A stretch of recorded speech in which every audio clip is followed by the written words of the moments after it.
time as Mike. He was my partner in crime as we went from one freshman orientation party to another.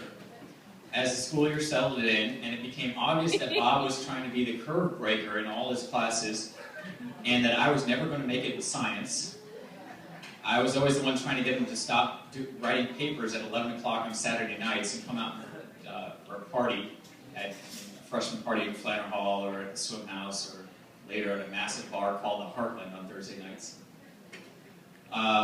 One of the first things we discovered that we had in common was a love for the movie The Right Stuff, which is about the initial start of the space program.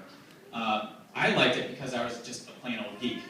He liked it because his dad worked for NASA at Kennedy Space Center in Florida. And that actually came in handy when the swim team went down for our winter training camp in Orlando.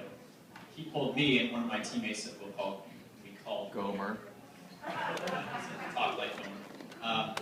He pulled us away from a couple practices and said, "Hey, yeah, come on, tour the Kennedy Space Center." We walked underneath the Space Shuttle Columbia as it was being serviced. We went up in that 500-foot vehicle assembly building where they used to build the Saturn V rocket. We saw the shuttle launch at 3 o'clock in the morning.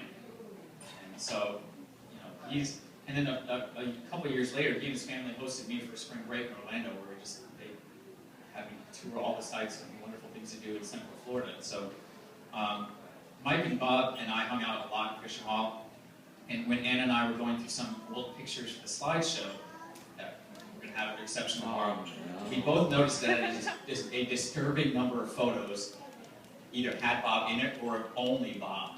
You probably don't know that. Stalker. Yeah. He is responsible for my appreciation of several classic flicks like The Graduate and The Doors, and of course The Nutty Professor.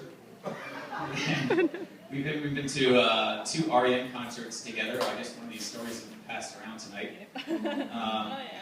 He talked me into being the layout editor for Notre Dame's engineering magazine, even though I was not at all an engineer. He was editor-in-chief. This led to a few, shall we say, disagreements about the look of the magazine, but I got a paycheck and a free trip out of Washington, D.C. out of it, so I guess it wasn't all that bad. We were disappointed to see Bob switch to another dorm during her senior year so he could be an RA there, not Hall, where Sandy actually lived for a year.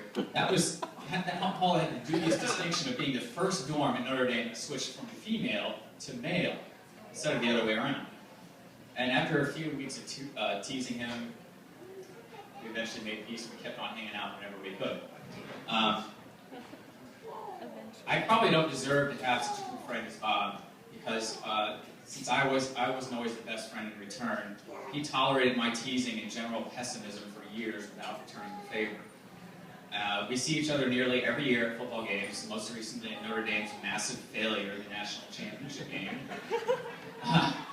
But the lead-in to that game was a heck of a lot of fun, and it included a visit to his Coral Gables home near Miami, where he hosted us for lunch, and tailgater under a Florida Gators Easy Up tent, which had nothing to do with the game at hand.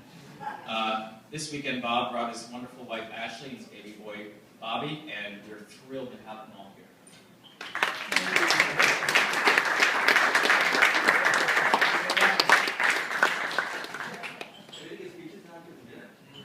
No, you don't have to. Okay. Keep this party going.